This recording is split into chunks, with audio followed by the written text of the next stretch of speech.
Bismillah nahmaduhu wa nasta'inuhu wa nastaghfiruhu wa nu'minu bihi wa natawakkalu alayh wa na'udzu billahi min shururi anfusina wa min sayyiati a'malina may yahdihillahu fala mudilla lahu wa may yudlilhu fala hadiya lahu asyhadu an la ilaha illallah wahdahu la syarika lahu wa asyhadu anna sayyidina Muhammadan 'abduhu wa rasuluh subhanaka la ilma lana illa ma 'allamtana innaka antal alimul hakim rabbi shrah li sadri wa yassir li amri wahlul 'uqdatam min lisani yafqahu qawli wa la hawla wa la quwwata illa billahil 'aliyyil 'azim. Amma ba'd. InsyaAllah pada hari itu kita sambung sedikit bacaan syarah Imam An-Nawawi berkenaan dengan hadis yang semalam. Hadis yang pertama, innamal a'malu binniyat wa innamal likulli imri'in ma nawa. Baik, semalam dalam huraian hadis dalam syarah Imam An-Nawawi, Imam Nawawi ada sebut tiga keadaan, tiga ahwal orang-orang yang berniat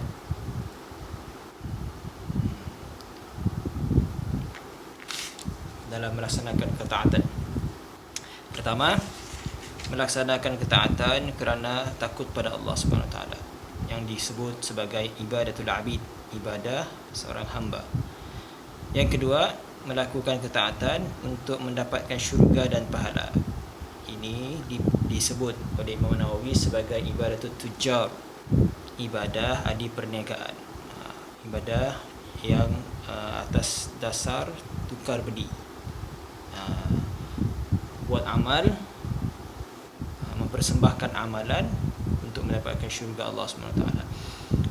Yang ketiga, ahwal yang ketiga, ibadatul ahrar, ibadah orang-orang yang merdeka dari seluruh jiwanya, bebas tengok jiwanya. Seperti mana yang digambarkan, apa maksud ibadatul ahrar tu? Buat segala ketaatan kerana malu kepada Allah dan kerana untuk melaksanakan, menunaikan hak perhambaan, hak ubudiyah, dan menunaikan syukur. Dalam masa yang sama merasa banyaknya kekurangan dalam amalan-amalan tersebut dan bimbang kerana tidak diketahui amalan tersebut diterima ataupun tidak. Jadi ya, tiga keadaan tiga keadaan niat dalam amalan, dan tiga-tiga tersebut adalah termasuk dalam pengertian ikhlas. Tiga-tiga tersebut, wa hadhil aqsam ats-tsalatsatu fi haqqil mukhlisin. Tiga keadaan tersebut yang kita ceritakan tadi, yang kita bacakan tadi, adalah dalam pengertian orang-orang ikhlas. Walaupun beribadat untuk mendapatkan syurga, untuk mendapatkan pahala, masih dalam lingkungan ikhlas, masih dikira ikhlas. Maksudnya Imam Nawawi datangkan tiga keadaan orang yang ikhlas. Pertama, melaksanakan ketaatan sebab takut kepada Allah Subhanahu Wa Taala, sebab takut kepada Allah Subhanahu Wa Taala. Keadaan yang kedua, keadaan ikhlas yang kedua, buat ketaatan, taat pada perintah Allah SWT sebab nak dapatkan syurga, nak dapat tempat tinggal dalam syurga dan dapat ganjaran di sisi Allah SWT. Tahap kedudukan ataupun keadaan ikhlas yang ketiga, buat semata-mata kerana takut pada Allah SWT, semata-mata untuk menunaikan hak perhambaan terhadap Allah, kita atau hamba pada Allah SWT, dan menunaikan tuntutan syukur. Jadi peringkat yang ketiga, yang disebut sebagai yang ketiga, adalah kedudukan yang tertinggi sekali. Ikhlas yang paling tinggi adalah buat sesuatu kerana takut pada Allah, si mengharapkan balasan semata-mata, bahkan buat ya sebab ia adalah tanggungjawab sebagai seorang hamba. Apa kata Imam Nawawi lagi? Maka Imam Nawawi nukilkan, Imam Nawawi sebut dalam syarahnya, fa in qila halil afdalul ibadatu ma'al khawfi aw ma'ar raja. Adakah kalaulah dikatakan, jika dikatakan adakah lebih afdal beribadat dengan rasa takut ataupun dengan rasa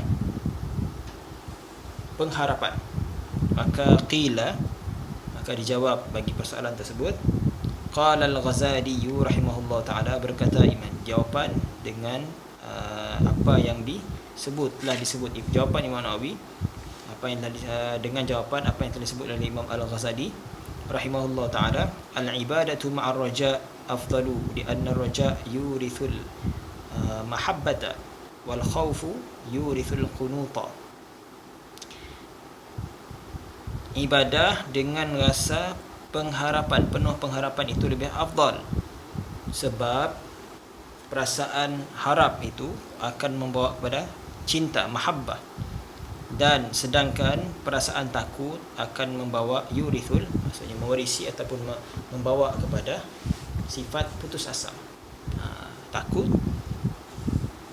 tapi dalam ibadat dengan rasa penuh pengharapan lebih afdal daripada ibadat dengan perasaan takut, sebab takut tadi akan membawa kepada sifat putus asa. Tapi walaupun dalam 3 keadaan niat ikhlas tadi, yang pertamanya kena takut, yang kedua untuk mendapatkan ganjaran, yang ketiga sebab keadaan untuk menunaikan hak perhambaan, maksudnya rasa takut pada Allah, rasa malu pada Allah SWT. Jadi walaupun yang lebih afdalnya adalah dengan merasa pengharapan pada Allah SWT, tetap 3 tadi adalah dalam kategori ikhlas, tetap dikira sebagai ikhlas. Kata Imam Nawawi lagi, wa'lam anna al-ikhlasa qad yu'radu lahu afatul ujubi faman a'jaba bi'amalihi hubita 'amaluhu. Hendaklah kamu tahu sesungguhnya ikhlas itu, bahawasanya ikhlas kadang-kadang qad yu'radu lahu, kadang-kadang datang kepadanya afatul ujub, sakit, penyakit ujub. Kadang-kadang ikhlas boleh didatangi penyakit ujub.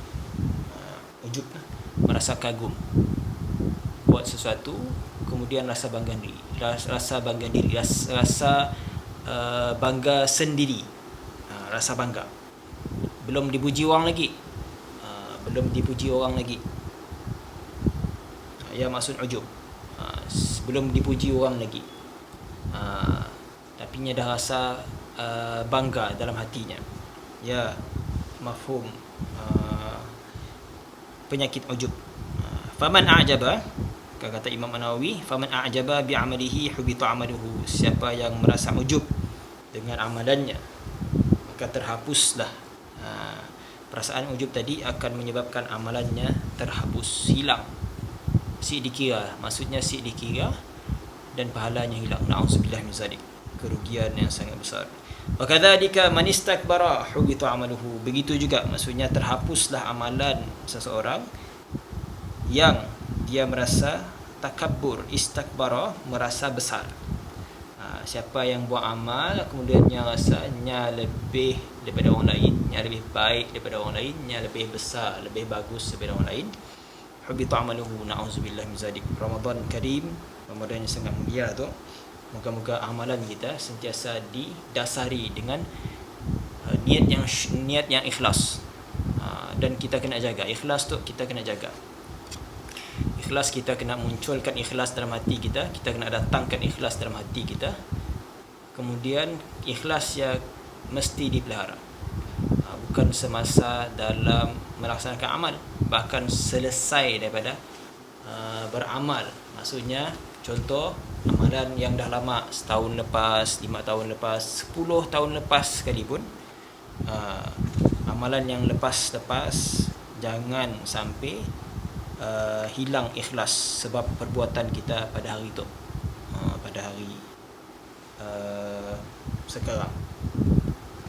Al-hadus tsani, keadaan yang kedua yang disebut dalam peringkat ikhlas tadi, ayaf ala dzalika li talabid dunya wal akhirati jami'ihima ayaf ala dzalika li talabid dunya wal akhirati jami'ihima. Keadaan yang kedua, peringkat yang kedua dalam bab ikhlas tadi, dalam kedudukan ikhlas tadi, martabat ikhlas tadi, seseorang itu melakukannya untuk mendapatkan dunia dan juga akhirat serentak, bersama. Dua-dua ya, akhirat, dunia nak juga, akhirat nak juga. Maka fadhahaba ba'du ahli ilmi ila anna amalahu mardudun. Maka telah berpendapat sebahagian ahli ilmu bahawa amalannya seperti itu mardudun, tertolak. Wastadalla, mereka menjadikan dalil biqaulihi sallallahu alaihi wasallam, dengan sabda Rasulullah sallallahu alaihi wasallam fil khabari rabbani, dalam hadis qudsi, yaqulullahu ta'ala ana aghni asyuraka'a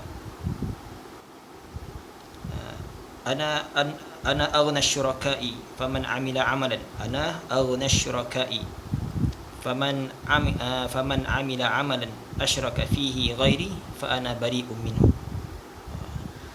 Maksud hadis qudsi tersebut, Allah SWT berfirman, ana aghna asyuraka, aku orang yang paling tidak perlu kepada sekutu.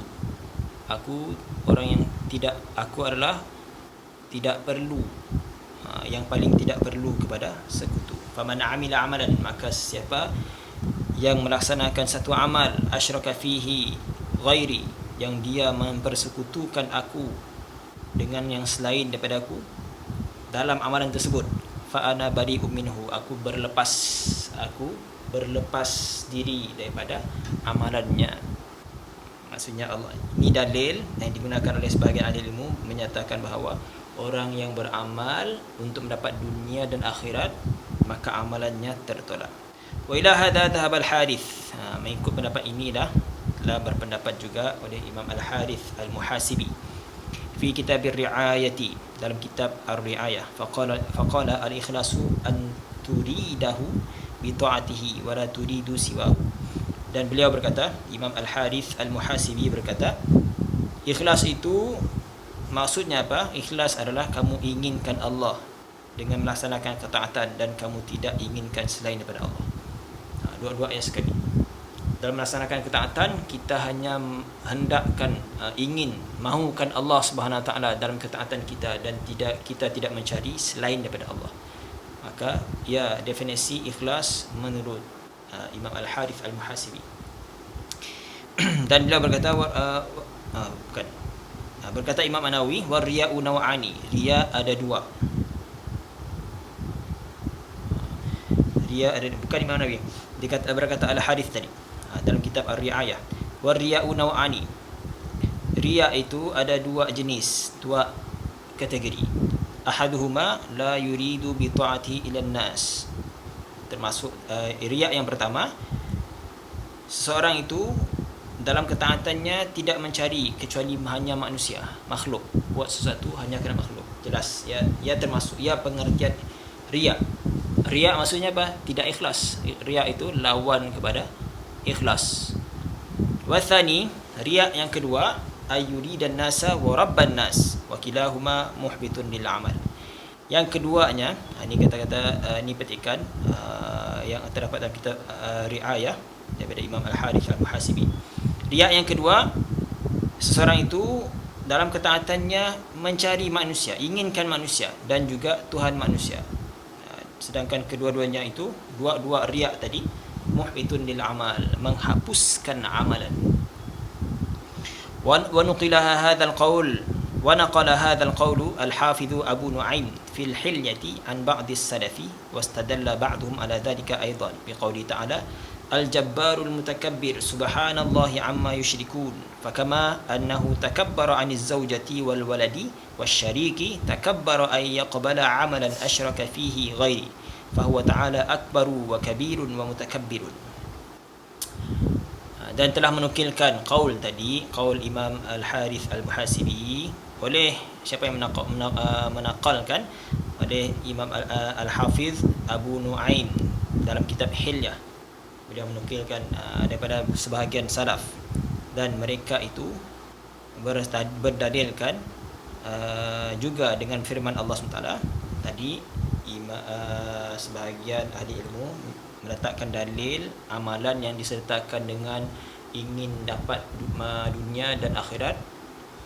Sebahagian ahli ilmu meletakkan dalilnya dengan hadis Nabi. Sekarang yang kedua, sebahagian lain meletakkan dalil dengan firman Allah Subhanahu Wa Taala, Al-Jabbarul Mutakabbir.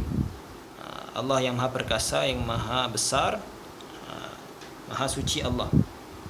Mutakabbir, subhanallah amma yusyrikun. Al-Jabbaru maha perkasa, Al-Mutakabbir maha besar. Mutakabbir kalau nak terjemah dalam bahasa kita, orang yang sombong. Dan sombong itu hanya layak pada Allah. Manusia, makhluk tidak layak memiliki walau sebesar zarah sombong dalam hatinya. Dalam hadis mafhum, siapa yang ada sebesar zarah sombong dalam hatinya tidak layak untuk memasuki syurga. Sombong itu hanya layak pada Allah SWT. Sambungan tadi, subhanallah amma yusyrikun, maha suci Allah daripada apa-apa yang mereka telah sekutukan. Fakama, maka seperti mana sungguhnya Allah SWT itu takabbara ani zaujati, tidak perlu, tidak inginkan, tidak perlu, ataupun takabbur, Allah tidak perlu. Sombong ni maksudnya si perlu pada orang. Tidak perlu kepada zaujah, isteri, pasangan, wal walad, anak, wasyarik, sekutu.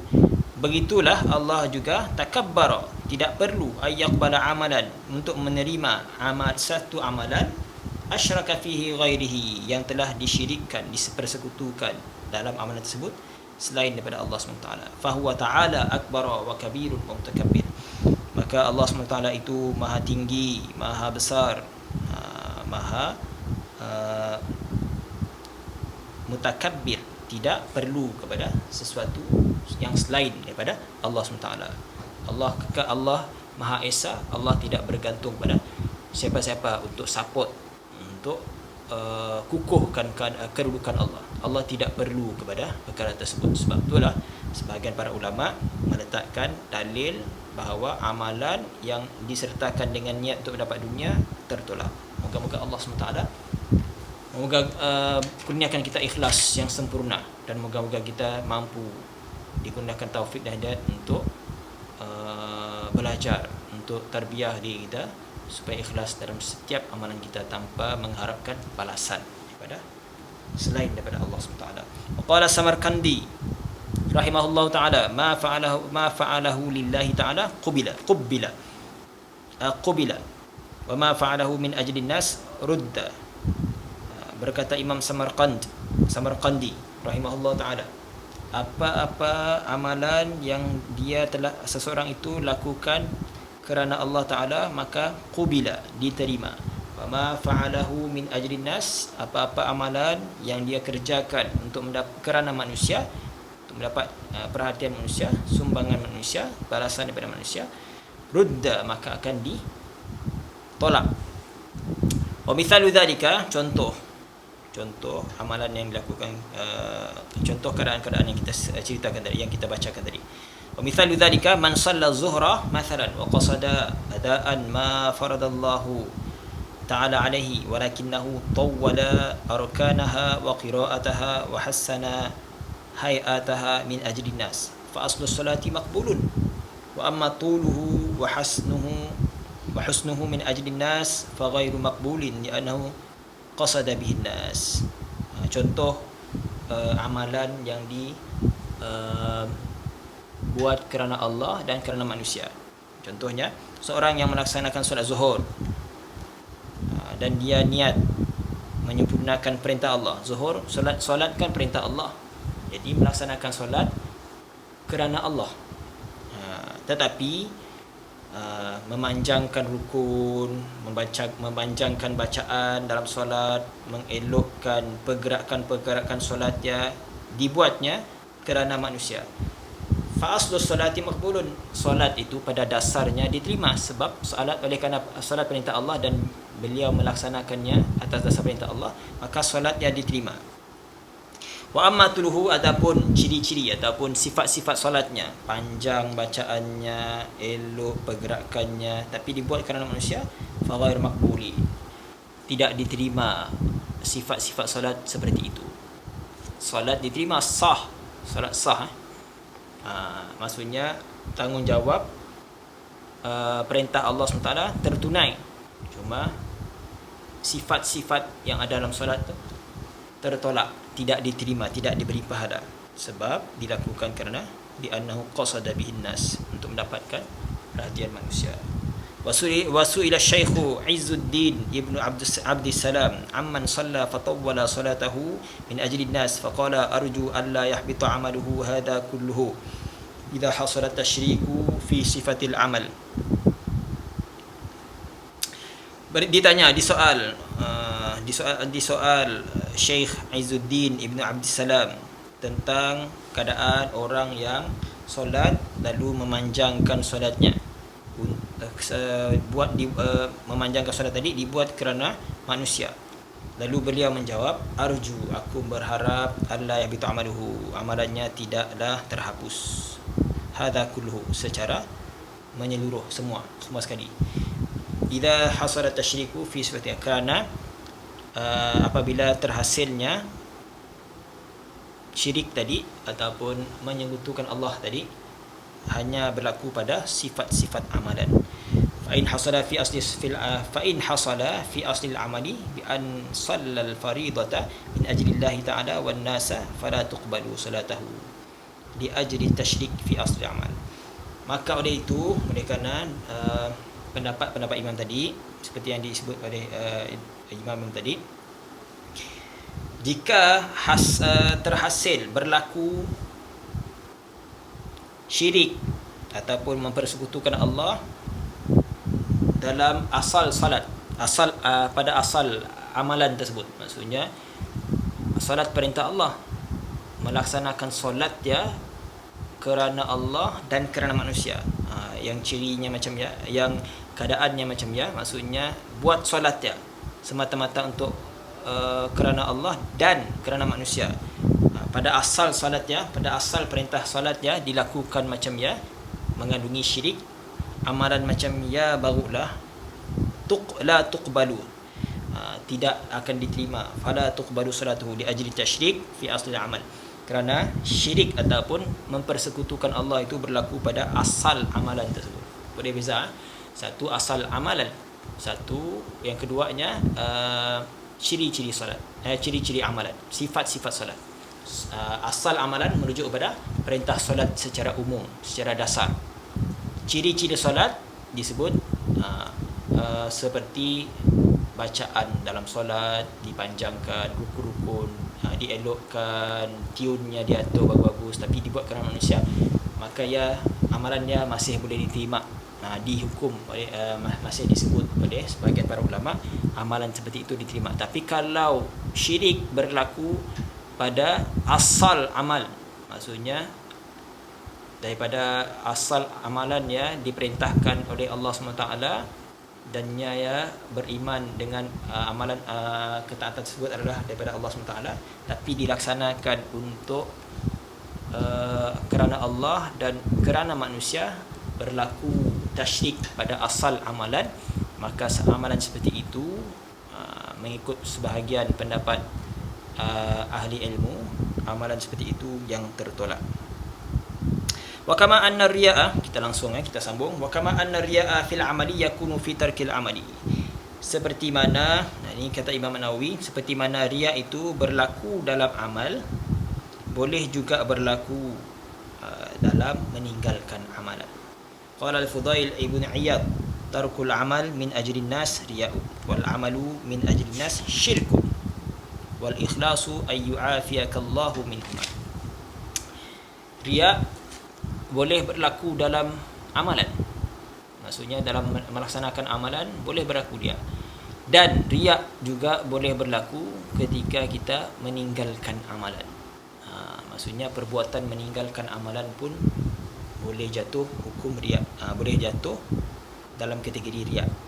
Berkata Imam Fudail ibn Iyad, meninggalkan amalan kerana manusia, maka itulah riya. Dan amalan, melaksanakan amalan kerana manusia, itu dipanggil syirik. Dan ikhlas, sedangkan ikhlas ayyu'afiyakallahu binhuma. Allah SWT, bila ada ikhlas, maka Allah menyelamatkan kamu daripada dua keadaan tersebut. Buat kerana riya, buat dalam keadaan riya, dan buat dalam keadaan syirik. Bila ada ikhlas, ikhlas menafikan dua perkara tersebut, riya dan syirik dalam beramal. Wa ma'na kalamihi rahimahullah ta'ala anna man azama ala ibadatin wa tarkiha makhafatan ayyuraha an-nas fahuwa mura'un li'annahu tarkul amal li ajli nas. Maksud perkataan beliau, iaitu perkataan Syekh Fudail Ibn Iyad, bahawa seseorang yang berazam, dah tekad dah dalam hatinya untuk melaksanakan ibadat, tapi meninggalkan amalan tersebut kerana takut memperlihatkannya kepada manusia.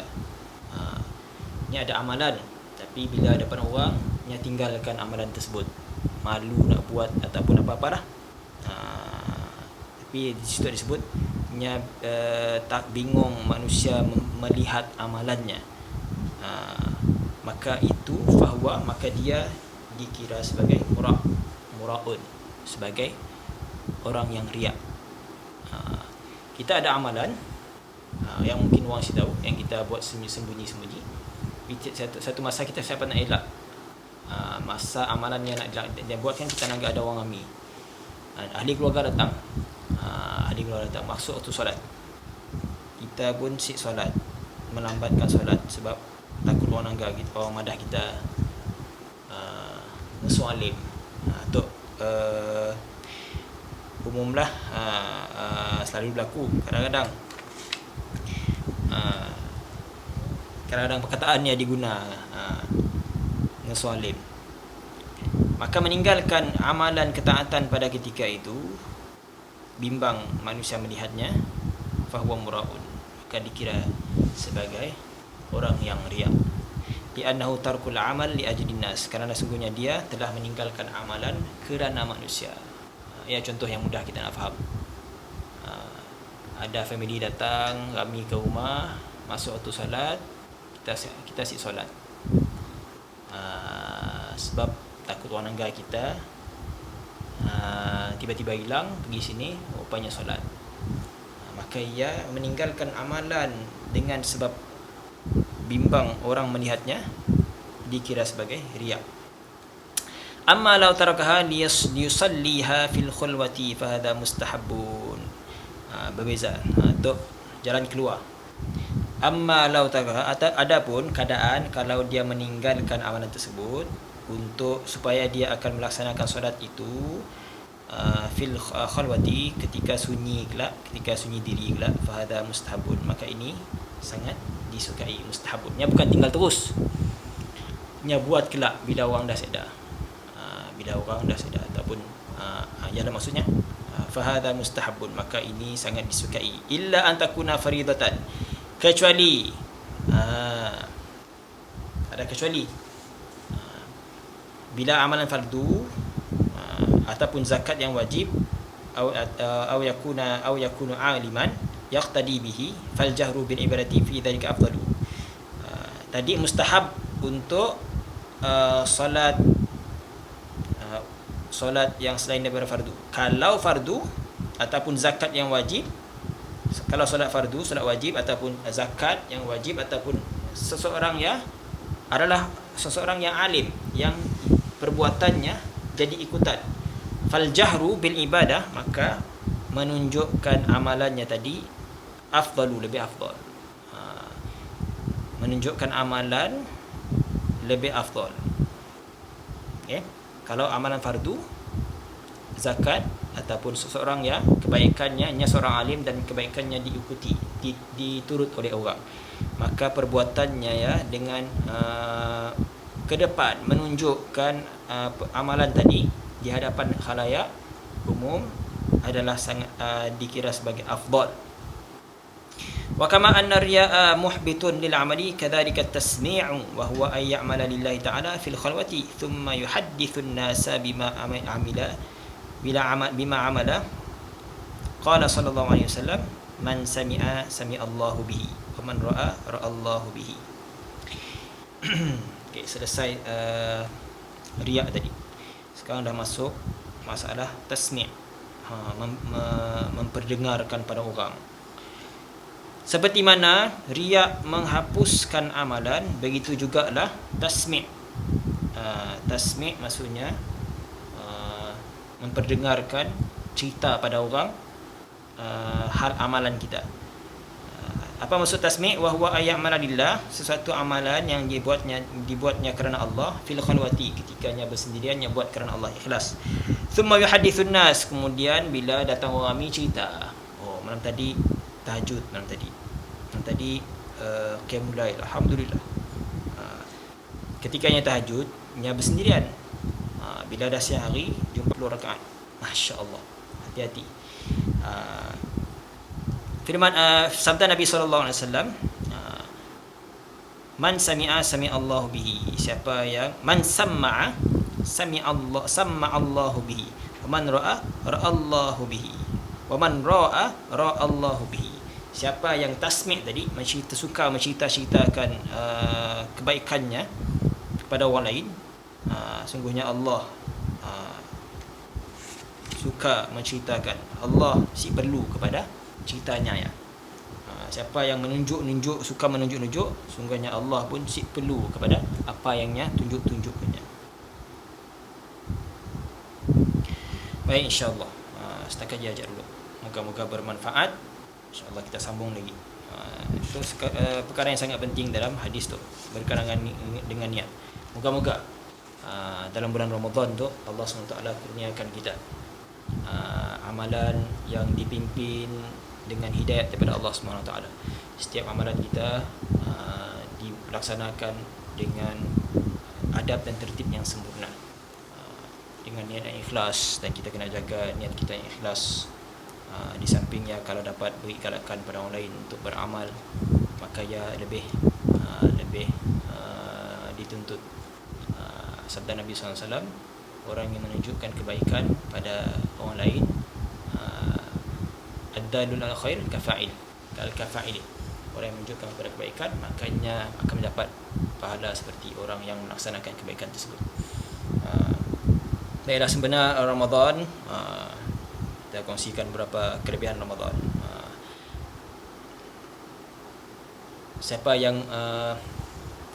Sesiapa yang memberi makan kepada orang yang berpuasa untuk berbuka, untuk dimakannya waktu berbuka, makanya akan dapat pahala.